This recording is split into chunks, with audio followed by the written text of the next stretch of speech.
Hi everyone.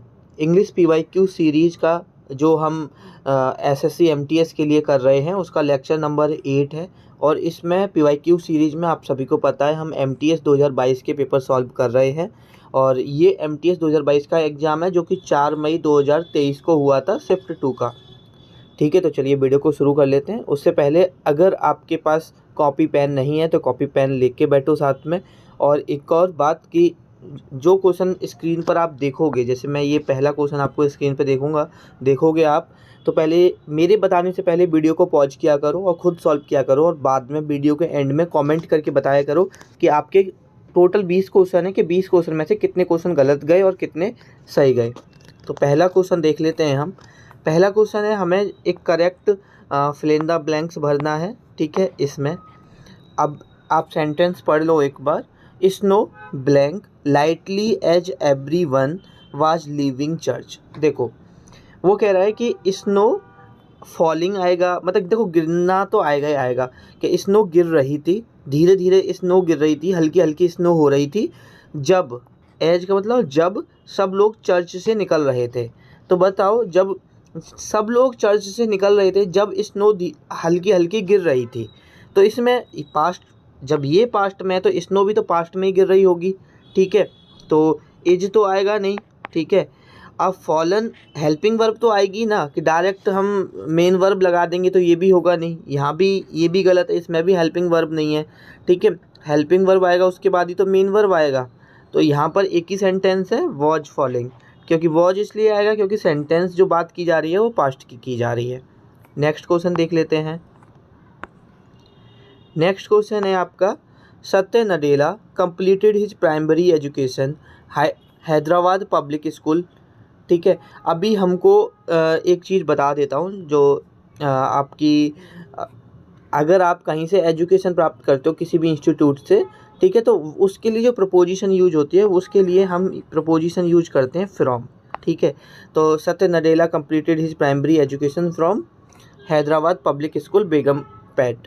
तो यहाँ पर जो आपका सही प्रपोजिशन आएगा वो फ्रॉम आएगा। और आप ये नोट डाउन भी कर सकते हैं कि अगर हम जैसे स्कूल वगैरह या कहीं से भी जहाँ से हम एजुकेशन लेते हैं, ठीक है, जिस प्लेस से, उसके लिए हम फ्रॉम का यूज किया जाता है। ठीक है, आप ऐसे लिख सकते हो कि receiving an education at a particular institute, तो उसके लिए हम फ्रॉम यूज करेंगे। नेक्स्ट देख लेते हैं। नेक्स्ट है आपका, in the absence of miracles my frustrations spikes. देखो स्पाइक्स का मतलब क्या होता है, तो ये स्पाइक्स का मतलब देखो पूरा सेंटेंस हम पढ़ सकते हैं, लेकिन हमें मेन मतलब स्पाइक्स का पता होना चाहिए कि स्पाइक्स का मतलब क्या होता है, क्योंकि अंडरलाइन वर्ड का हमें क्या बताना है, सिनोनियम बताना है। तो मेरे भाई स्पाइक्स का मतलब होता है कोई चीज़ अचानक से इंक्रीज हो जाना, डेट इज कॉल्ड स्पाइक्स। कहते हैं ना अचानक से स्पाइक कर गया। ठीक है, किसी का ब्लड प्रेशर बढ़ जाता है, या मतलब बहुत तेज़ी से जो चीज़ बढ़ती है उसको बोला जाता है आपका इंक्रीज रैपिडली, जो होता है उसको बोला जाता है स्पाइक। अब मुझे इसका सिनोनियम बताना है। देखो डिग माने क्या होता है, डिग माने होता है खोदना, फॉल माने होता है गिरना, लॉसेस मतलब होता है हानि, इंक्रीज एक ही वर्ड है, इंक्रीज माने बढ़ना। ठीक है, नेक्स्ट देख लेते हैं। तो सिनोनियम स्पाइक का क्या हो जाएगा, इंक्रीज। अगर आपको नहीं पता था स्पाइक माने रैपिडली इंक्रीज होता है, अचानक से बढ़ना होता है, तो आप अपने नोट्स में उसको ऐड ऑन कर सकते हैं। नेक्स्ट क्वेश्चन देख लेते हैं। A blast from the past, इसका आपको क्या बताना है, इसका आपको बताना है यहाँ पर मतलब क्या होगा। ये ईडियम्स है और इस ईडियम्स का मतलब बताना है। A blast from the past, अब यहाँ पर 4 ऑप्शन दे रखे हैं। पहला है a competition where the outcome is difficult to जज और प्रिडिक्ट, कि एक ऐसा कंपटीशन जहाँ पर आउटकम को जज करना या प्रिडिक्ट करना कि कौन जीतेगा और क्या आउटकम होगा इस कंपटीशन का, वो बहुत ज़्यादा डिफ़िकल्ट होता है, तो ये तो नहीं होगा। देखो पास्ट आ रहा है तो कोई पास्ट से रिलेटेड तो ज़रूर होना चाहिए सेंटेंस में, मीनिंग में। उसके बाद है punishment for a crime committed in the past. अब बच्चे यहाँ पे पास्ट आ रहा है तो एक तो ये भी सही मान सकते हैं, लेकिन देखो ये सही नहीं है, लेकिन हम यहाँ पर फंस सकते हैं। दूसरा है तीसरा है समथिंग पावरफुली नॉस्टैल्जिक, और चौथा है एन अनरिजॉल्व्ड आर्ग्यूमेंट। तो आप ब्लास्ट फ्रॉम द पास्ट का मतलब आप सेकंड या थर्ड में कंफ्यूज हो जाओगे अगर आपने ये नहीं पढ़ा है। इसका मतलब होता है समथिंग पावरफुली नॉस्टैल्जिक। नॉस्टैल्जिया क्या होता है? पास्ट की बहुत गहरी मेमोरी, बहुत। तो इसका मतलब आप ब्लास्ट फ्रॉम द पास्ट का मतलब होता है कोई हमारी बहुत कोई पास्ट की जो मेमोरी है बहुत पावरफुल मेमोरी है, ठीक है। मतलब कोई ऐसा हादसा हुआ है जो हमें याद है, ठीक है, उसको बोला जाएगा कुछ बड़ा हुआ है, आप ब्लास्ट फ्रॉम द पास्ट। तो इसका जो सही आंसर हो जाएगा, देखो इसे ऐड ऑन कर लो क्योंकि आप सेकंड में कंफ्यूज हो सकते हो कि punishment for the crime committed in the past, कि आपको उस चीज़ का, उस क्राइम का पनिशमेंट मिल रहा है जो आपने पास्ट में किया था, और कहीं ना कहीं वहाँ भी पास्ट आ रहा है, तो आप कंफ्यूज हो जाओगे इसमें। तो इसका सही नोट डाउन कर लो, इसका होता है समथिंग पावरफुली नॉस्टैल्जिक। और नॉस्टैल्जिया का देखो एक वर्ड होता है ये नॉस्टैल्जिक, आप मतलब नॉस्टैल्जिया का ही वर्ड है, ठीक है। नॉस्टैल्जिया एक वर्ड होता है, उसका मतलब होता है पास्ट मेमोरी। तो ये ऐड ऑन कर लो, नॉस्टैल्जिया। नॉस्टैल्जिया का मतलब होता है मेमोरी ऑफ पास्ट या पास्ट मेमोरी। उसके बाद नेक्स्ट वर्ड है अबॉलिश। अबॉलिश माने होता है ख़त्म करना। मुझे क्या बताना है? अपोजिट वर्ड बताना है, मुझे अपोजिट वर्ड बताना है, ठीक है। अभी ई फेस माने होता है मिटाना, ये आपको पता होना चाहिए कोई चीज़ इरेज कर देना, मिटा देना। डी फेस का मतलब क्या होता है? आपका डी फेस का मतलब होता है मतलब किसी का पर्दाफाश कर देना, मतलब किसी का जो अपीयरेंस है किसी भी चीज़ की वो ख़राब कर देना, उसका पर्दाफाश कर देना, सच बता देना, that is called the face. उसके बाद है जेटिसन। जेटिसन का मतलब होता है बाहर फेंक देना, जहाज़ से, एयरक्राफ्ट से, किसी से भी कोई चीज़ बाहर फेंक देना, डेट इज़ कॉल्ड जेटिसन। उसके बाद है फॉर्मेलाइज। फॉर्मेलाइज का मतलब होता है कोई चीज़ फॉर्मल करना, ऑफिशियली फॉर्म करना, ठीक है। तो यहाँ पर मेरा जो इसका एंटो बनेगा वो एक ही है, ठीक है। अबॉलिश का मतलब मिटाना या डीफेस या जेटिसन बाहर फेंकना तो नहीं होगा, एंटोनियम चाहिए, तो कहीं ना कहीं मुझे फॉर्मुलाइज में मेरा जो एप्रोप्रिएट सिनोनियम्स जो मुझे यहाँ पर दिख रहा है वो एक ही दिख रहा है, जो कि फोर्थ है। नेक्स्ट देख लेते हैं, choose the sentence with no spelling error, कि कोई भी स्पेलिंग एरर नहीं होना चाहिए, ठीक है। His grip tightened a fraction on her arm, यहाँ पर देखो फ्रैक्शन की स्पेलिंग गलत है। उसके बाद नेक्स्ट देखते हैं हम, his grip tightened a fraction on her arm, ठीक है। नेक्स्ट है हिज ग्रिप, यहाँ पर ग्रिप की स्पेलिंग गलत है। उसके बाद यहाँ भी ग्रिप की स्पेलिंग गलत है, तो एक ही सेंटेंस हमारा सही हो जाएगा, वो है हमारा सेकंड, ठीक है। सेकंड में सारा कोई भी स्पेलिंग एरर आपका नहीं है।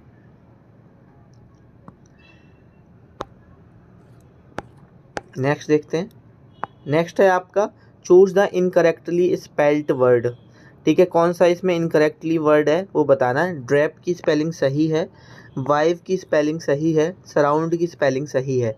अगर किसी की स्पेलिंग गलत है तो वो है न्यू सेट। देखो न्यू सेट की कुछ नहीं होता, न्यूएस्ट होता है, उसकी स्पेलिंग मैं आपको बता देता हूँ, उसकी स्पेलिंग ये होता है, ठीक है। कहने का मतलब है इसमें एस के बाद ई नहीं आता, बस इतना फ़र्क होता है।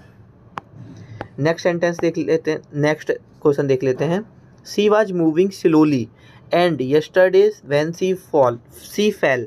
देखो अब इस सेंटेंस में मुझे इस फिल इन द ब्लैंक्स में बताना है क्या आएगा, कि वो सी वाज मूविंग स्लोली एंड मतलब वो बहुत धीरे चल रही थी, एंड और चल मतलब यहाँ ब्लैंक में बताना क्या बताना है, कल मतलब कल वो बहुत धीरे चल रही थी जब वो गिरी थी। तो एक बात बताओ, सेकली का मतलब होता है जब हम डगमगा के चलते हैं, उसके लिए सेकली यूज होता है। फर्मली होता है हम स्ट्रॉन्ग किसी चीज़ के लिए, स्ट्रांगली अगर हम बहुत अच्छे से चल रहे हैं तो वहाँ फर्मली यूज कर सकते थे हम। बेगली का मतलब बताओ, बेगली का मतलब अनसर्टेन होता है, अनक्लियर होता है, ठीक है। साफ ना दिखाई देना, अनक्लियर होना, कोई निश्चित ना होना, ठीक है। स्ट्रांगली आप जानते ही होंगे।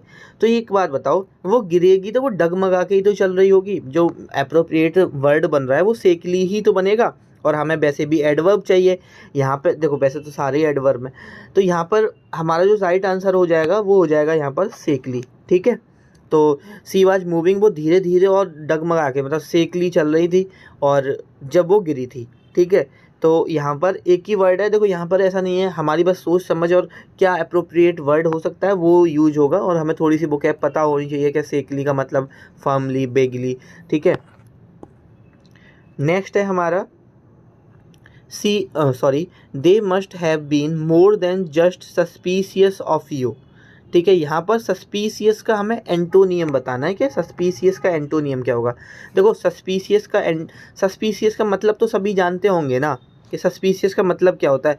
सस्पीशियस का मतलब होता है किसी पर ट्रस्ट ना होना, किसी पे संदेह होना, किसी पे डाउट होना। एंटोनियम बताना मतलब इसका अपोजिट वर्ड बताना है कि मतलब किसी पर मुझे बिल्कुल डाउट ना होना, उसे क्या बोलेंगे। तो देखो एम्बिगियस होता है मतलब हम कंफ्यूज होते हैं, उसके लिए एम्बिगियस होता है कि हम दो सिचुएशन के बीच में कंफ्यूज हैं। इन सभी के लिए हम एम्बिगियस का यूज किया जाता है। उसके बाद है डाउटफुल। तो डाउटफुल तो सस्पिशियस का सिनोनियम हो गया, हमें चाहिए एंटोनियम। उसके बाद है क्वेर। ठीक है, क्वेर का मतलब होता है विचित्र, कोई चीज़ स्ट्रेंज होना, तो वो भी नहीं होगी। एक ही चीज़ है डेफिनेटिव। डेफिनेटिव का मतलब होता है कि भाई ये तो डेफिनेट है, ये तो होगा, ये तो निश्चित है। ठीक है, इस पे तो ट्रस्ट है, इस पे तो विश्वास है। तो इसका क्या हो जाएगा, सस्पिशियस का एंटोनियम डेफिनेटिव। नेक्स्ट देख लेते हैं। नेक्स्ट है आपका to treat nightmare disorder there is a number of medications and therapies. अभी हमें बताना है कि इस किस पार्ट में आपका यहाँ पर एरर है। तो बताओ किस पार्ट में एरर है। पहला पार्ट जो है वो आपका डिसऑर्डर तक है, सॉरी, पहला पार्ट आपका डिसऑर्डर तक है। दूसरा पार्ट यहाँ पर आपका है नंबर तक। उसके बाद थर्ड पार्ट है। बताओ किस पार्ट में यहाँ पर आपको एरर लग रहा है। आप वीडियो को पॉज करके खुद सोच सकते हो कि इसमें किस पार्ट में आपको एरर लग रहा है।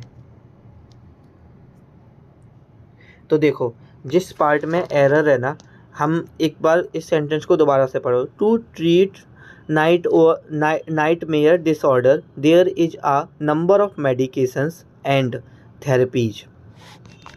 अब एक बात बताओ, यहाँ पर जो मेरा देयर यूज हो रहा है वो किसके लिए यूज हो रहा है।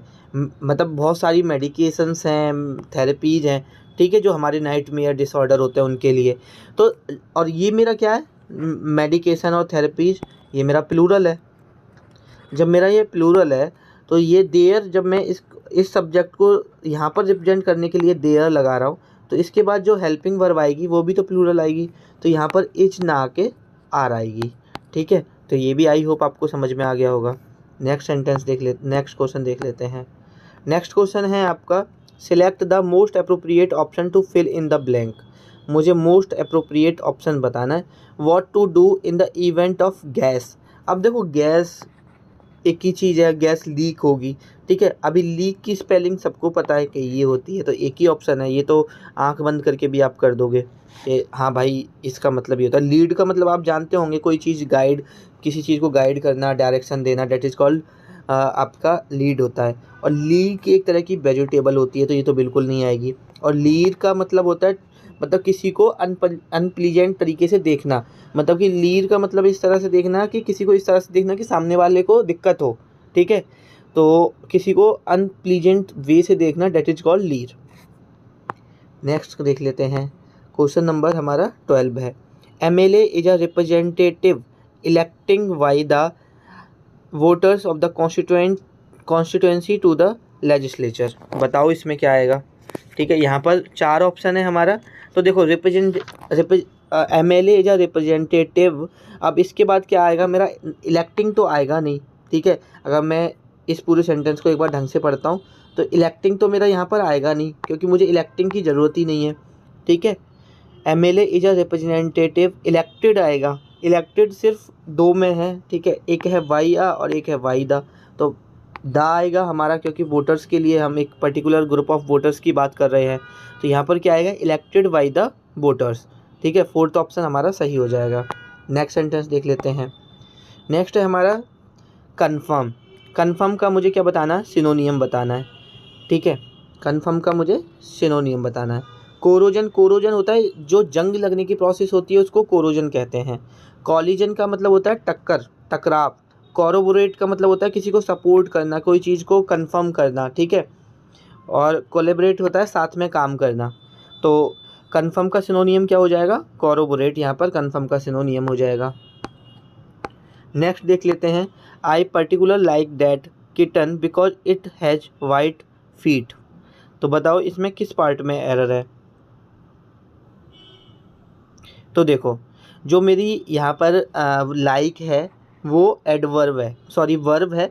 और इसको क्वालिफाई, वर्ब को क्वालिफाई कौन करता है? वर्ब को क्वालिफाई करता है एडवर्ब।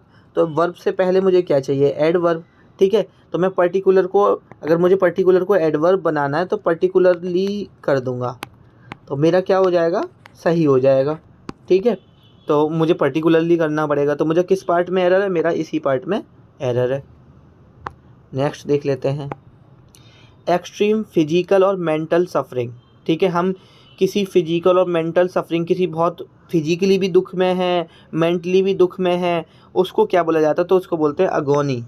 ठीक है, हम बहुत कष्ट में होते हैं, चाहे वो मेंटली, चाहे वो जैसे फिजिकली। ठीक है, तो हम जब कष्ट में होते हैं उसको बोला जाता है अगोनी, दुख, पीड़ा।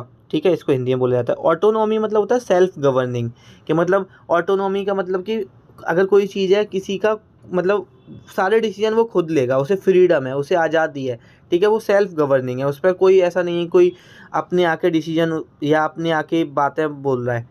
उसके जो भी डिसीजन होंगे, ऑटोनॉमी का मतलब होता है खुद के डिसीजन, सेल्फ गवर्न। उसके बाद है एवियरी, ये होता है शेल्टर, मतलब जहाँ पर बर्ड्स रहती हैं ना, शेल्टर फॉर द बर्ड या house of the birds. Next है हमारा ऑटोक्रेसी। ऑटोक्रेसी का मतलब यहाँ पर होता है आपका system of government by one person with absolute power. मतलब कि एक ऐसा गवर्नमेंट का सिस्टम जहाँ पर सिर्फ एक इंसान के हाथ में सारी पावर होती हैं, that is called autocracy. Next है हमारा there is no big deal if she did not came to the party. ठीक है, इसमें हमें बताना है किस पार्ट में एरर है। तो देखो ये तो बहुत सिंपल है, आपने सिंपल पास्ट टेंस जब पढ़ा होगा तो आपको पता है अगर किसी टेंस में डिड नॉट आ रहा है, ठीक है, या सिंपल पास्ट में जब अगर हम नॉट लगा देते हैं तो वहाँ पर वर्ब की सेकंड फॉर्म ना आके बेस फॉर्म आती है, तो कम ना आएगी, यहाँ पर केम नहीं आएगी, यहाँ आएगी कम। तो यहाँ पर इस वाले पार्ट में एरर है, मतलब कि थर्ड पार्ट में हमारा एरर है। नेक्स्ट देख लेते हैं, नेक्स्ट है हमारा the day are warm so the students eat their lunch outside. ठीक है, तो बताओ इसमें क्या आएगा?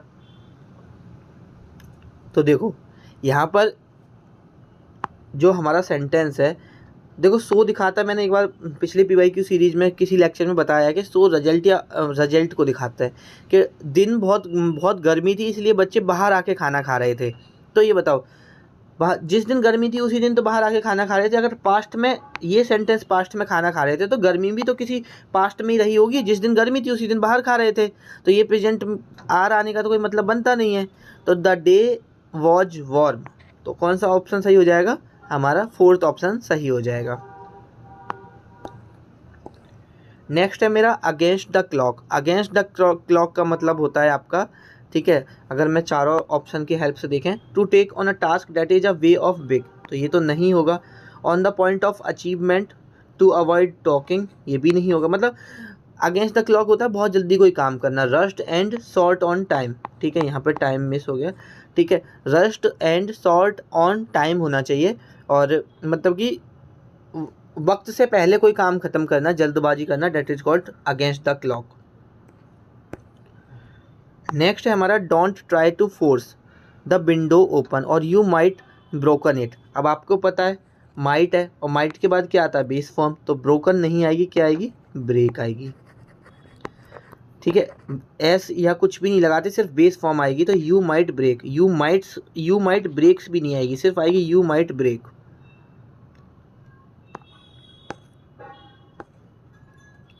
उसके बाद नेक्स्ट सेंटेंस है हमारा beginning to exist recently formed और डेवलप्ड। ठीक है, और अलग है, डेवलप्ड अलग है, ये इस तरह से, और डेवलप्ड।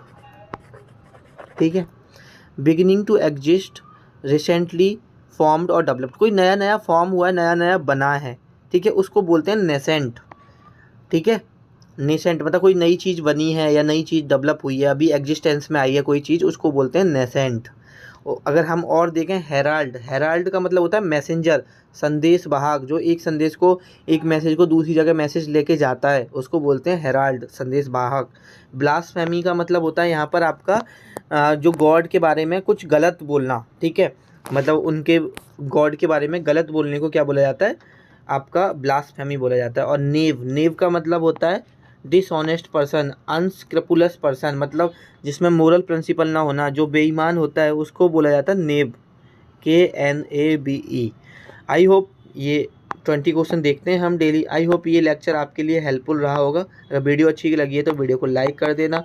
चैनल को अभी तक सब्सक्राइब नहीं किया है तो सब्सक्राइब कर लो, और जितने भी लोग MTS की तैयारी कर रहे हैं उनके साथ ये वीडियो को शेयर कर दो। आपसे मुलाकात होगी किसी नेक्स्ट वीडियो में, तब तक के लिए ख्याल रखिए अपना।